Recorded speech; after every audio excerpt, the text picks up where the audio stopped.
안녕하십니까. 지금 예수 그리스도의 이야기 네 번째 시간이 되었습니다.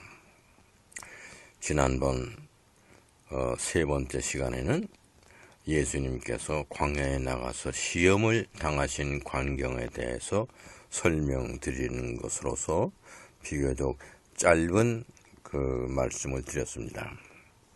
오늘은 좀 긴 내용이 되겠습니다. 그 시험을 받으시고 난 이후 예수님이 예루살렘 근처의 여러 도시에 은거하면서 사람들을 만나지 않고 지냈습니다.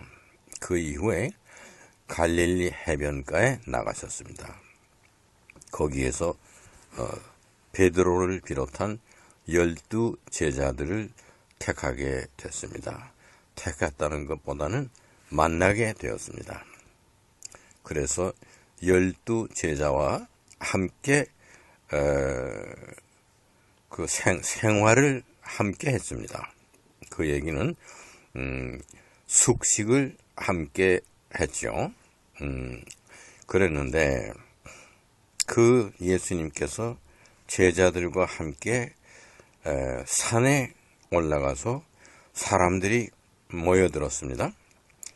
예수님의 말씀을 듣기 위해서 그때 말씀하신 것, 이것이 예수님께서 이 세상에 오셔서 남겨놓으신 가장 아름다운 가르침입니다. 그 말씀을 성경에 기록된 대로 한번 소개하겠습니다. 심령이 가난한 자는 복이 있나니 천국이 그들의 것이며 애통하는 자는 복이 있나니 그들이 위로를 받을 것이며 온유한 자는 복이 있나니 그들이 땅을 기업으로 받을 것이며 의에 줄이고 목마른 자는 복이 있나니 그들이 배부를 것이며 긍휼히 여기는 자는 복이 있나니 그들이 긍휼히 여김을 받을 것이며 마음이 청결한 자는 복이 있나니 그들이 하나님을 볼 것이며 화평하게 하는 자는 복이 있나니 그들이 하나님의 아들이라 일컬음을 받을 것이며 의를 위하여서 핍박을 받는 자는 복이 있나니 천국이 그들의 것임이라. 나로 말미암아 너희를 욕하고 박해하고 거짓으로 너희를 거슬려 모든 악한 말을 할 때에는 너희에게 복이 있나니 기뻐하고 즐거워하라. 하늘에서 너희에게 내리는 상이 큼이라. 너희 전에 있던 선지자들도 이같이 박해를 하였느니라. 너희는 세상의 소금이니 소금이 만일 그 맛을 잃으면 무엇으로 짜게 하리요. 후에는 아무 쓸데없어 다만 밖에 버려져 사람에게 밟힐 뿐이니라. 너희는 세상의 빛이라. 산 위에 있는 동네가 숨겨지지 못할 것이요 사람이 등불을 켜서 말 아래 두지 아니하고 등경 위에 두나니 이러므로 집안 모든 사람에게 비치느니라. 이같이 너희 빛이 사람 앞에 비치게 하여 그들로 너희 착한 행실을 보고 하늘에 계신 너희 아버지께 영광을 돌리게 하라. 이런 말씀을 제자들과 모여든 사람들 앞에 했습니다. 이것이 유명한 산상보훈이라고 하는 것입니다. 보배로운 가르침, 산 위에서 가르치신 것입니다. 이 말씀을 우리가 깊이 생각해 볼 필요가 있습니다. 이것이 8가지 복입니다. 8복입니다. 복이 있나니 한 것이 8가지입니다. 심령이 가난한 자는 복이 있나니 천국이 그들의 것임이라. 우리가 마음이 가난해야 성공합니다. 하늘나라가 마음이 가난한 사람들의 것입니다. 우리가 좋은 대학을 나왔다 그러면은 자긍하게 됩니다. 즉 교만하죠. 내가 하버드 대학 출신이다. 예일 대학 출신이다. 그러면은 마음이 가난하지 않습니다. 그 마음에는 교만과 자신감으로 꽉 차 있습니다. 그런 사람에게 하늘나라의 음성이 들릴 리가 없습니다. 그러지 않습니까? 하늘나라의 좋은 음성은 마음이 가난해야, 마음에 내가 뭐가 없어야, 마음이 비어 있어야 하늘나라의 음성이 들어올 것입니다. 애통하는 자는 복이 있나니 그들이 위로를 받을 것이라. 우리가 슬퍼하고 고통을 감수할 줄 알아야 됩니다. 무슨 일이 생겨서 슬퍼할 때 함께 슬퍼하고, 고통을 받을 때 함께 고통을 나누고자 하는 사람, 복이 있습니다.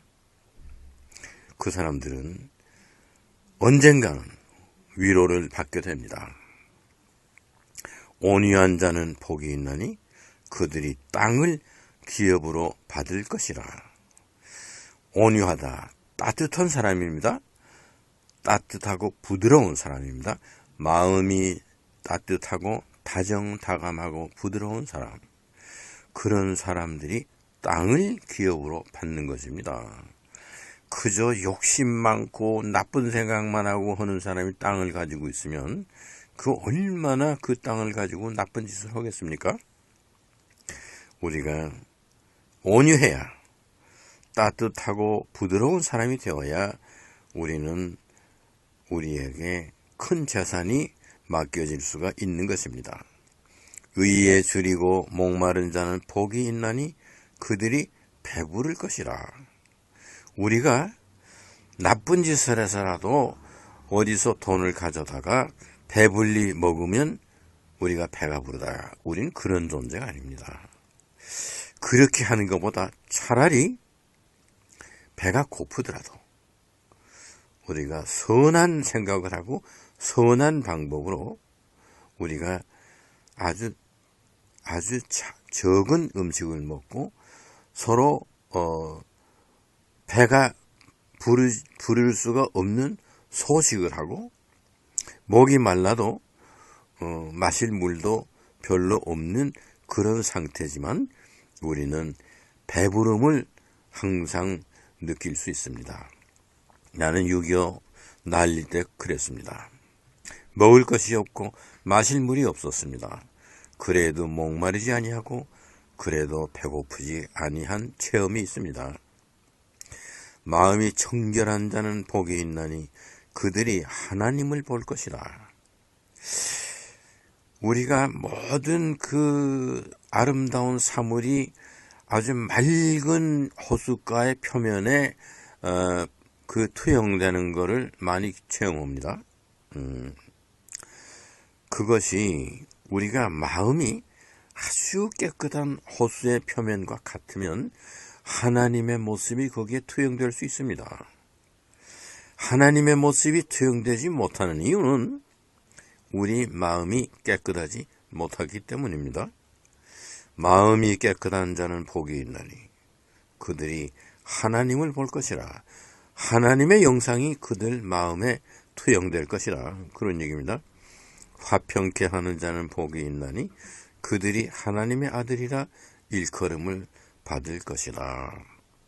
우리가 서로 갈라서고 서로 질시하고 서로 다투고 그러지 말고 하나가 되고 서로 합치고 힘을 합하고 이렇게 살아야 하늘나라의 시민권을 가질 수가 있는 것입니다.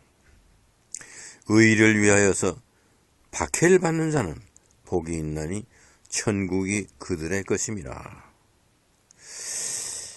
의를 위해서, 의로운 일을 위하여서 우리가 핍박을 받는 것, 이것을 즐거워해야 되는 것입니다. 그렇게 해야 우리는 천국에 사는 사람이 될 수가 있는 것입니다. 나로 말미암아 너희를 욕하고 박해하고 거짓으로 너희를 거슬려 모든 악한 말을 할 때에는 너희에게 복이 있다. 기뻐하고 즐거워하라. 하늘에서 너희에게 상이 클 것이다. 인간들은 너희들 이전에도 선지자들에게 그렇게 하였느니라. 예수님의 말씀이 그겁니다. 예수 그리스도의 생각을 우리가 받아들이고 예수 그리스도처럼 살려고 노력하면은 그러면은 문제가 많이 생깁니다.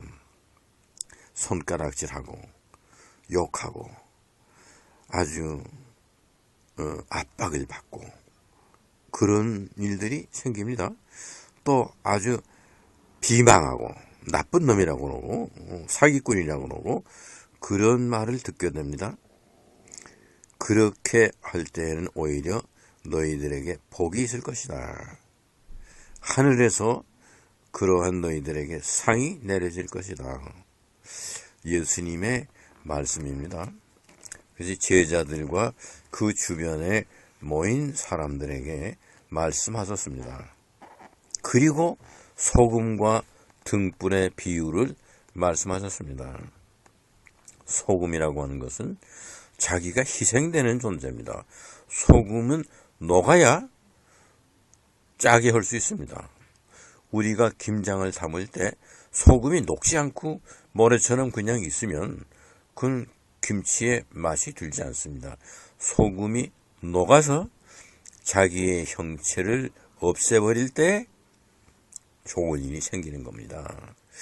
우리는 우리의 몸과 정신을 다 바쳐서 다 녹여서 이 사회의 악한 데를 선하게 만들고 썩고 부패하는 데를 막아야 하는 이러한 소명이 우리에게 있습니다.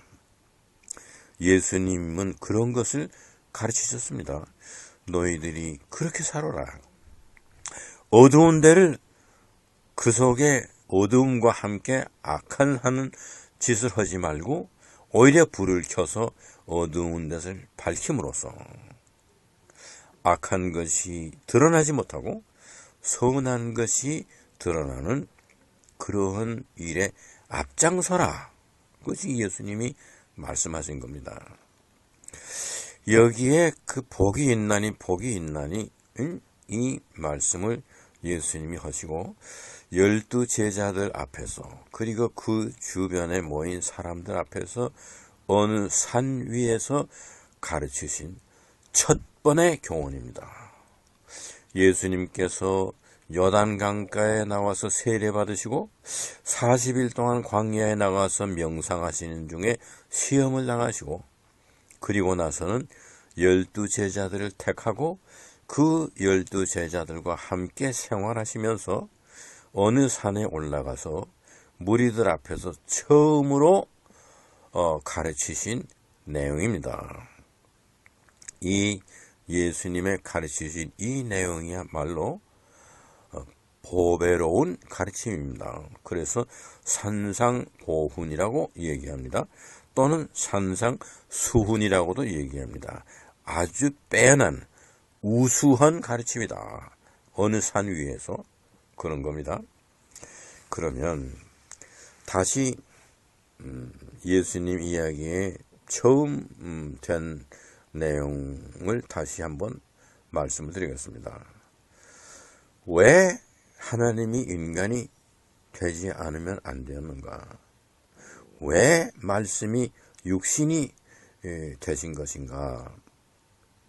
여기에서 우리가 예수님께서 지상에 오셔서 행하신 그 행동을 주도 면밀히 관찰을 해보면 답이 나옵니다. 그건 무엇이냐?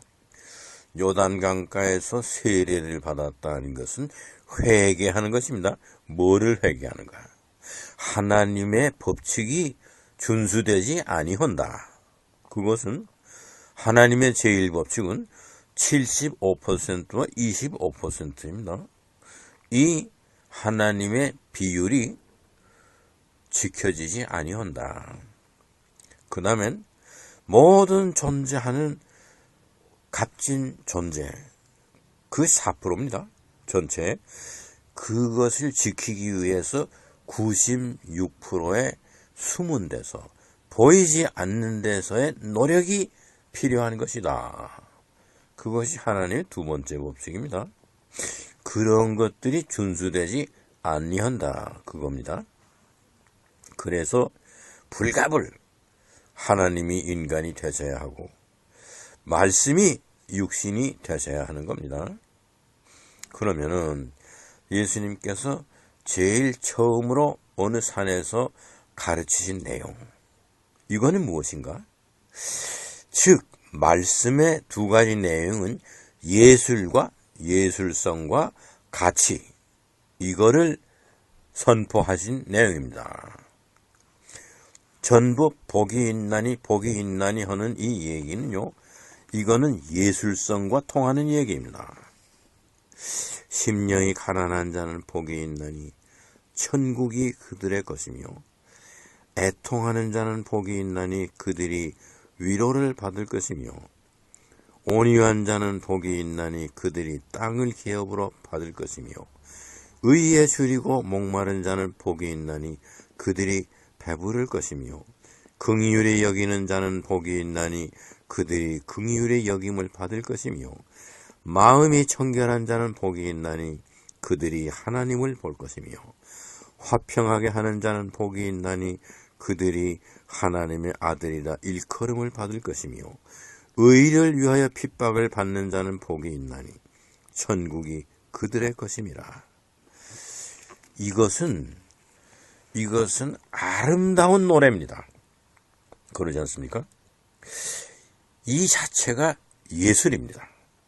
예수님께서 예술성을 회복하기 위한 제일 첫 번째 가르침이 산상수훈입니다. 그 다음에 여기에는 가치관이 정립되어 있습니다. 가치관이. 무슨 가치가 있느냐? 심령이 가난한 자의 가치가 뭡니까? 천국을 얻는 것입니다.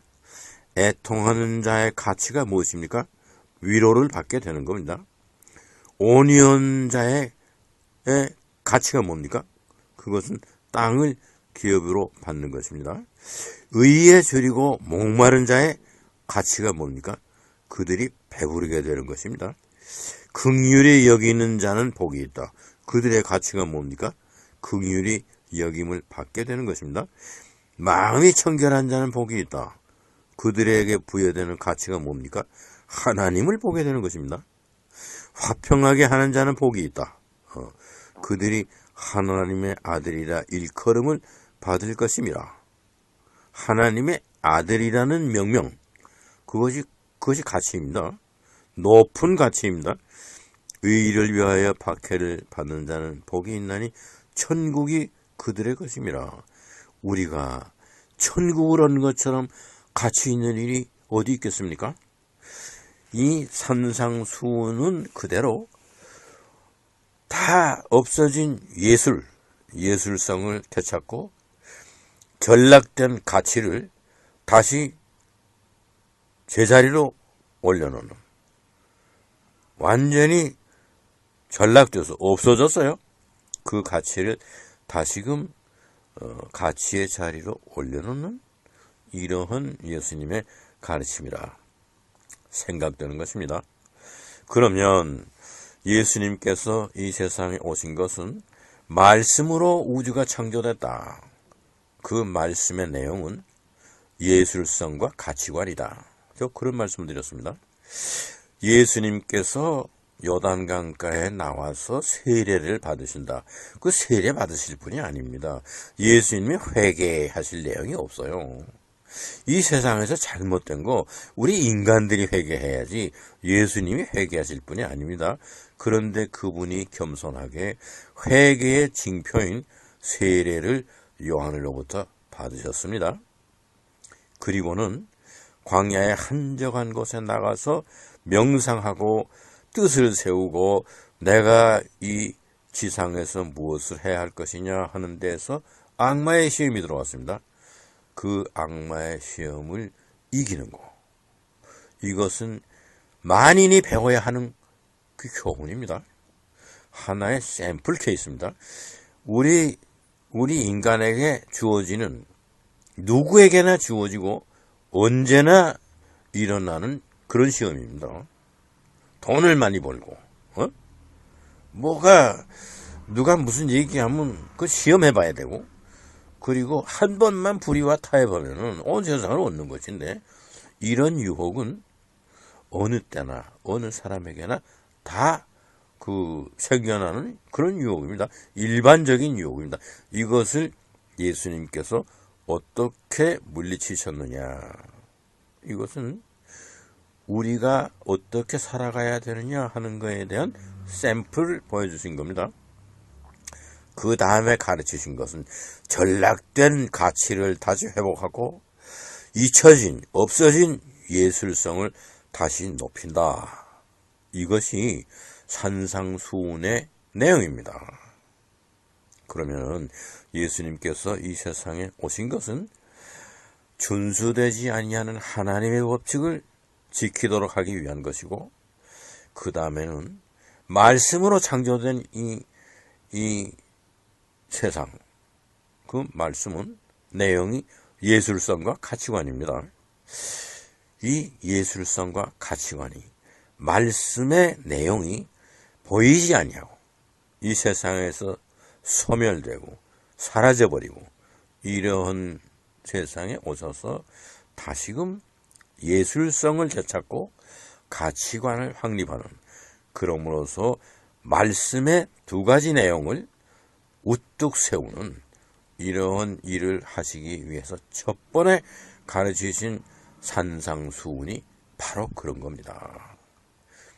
왜 예수님이 이 세상에 오시지 않으면 안 되었는가? 오셔서 제일 첫 번 하신 일이 무엇인가? 여기에 대해서 오늘 설명을 드렸습니다.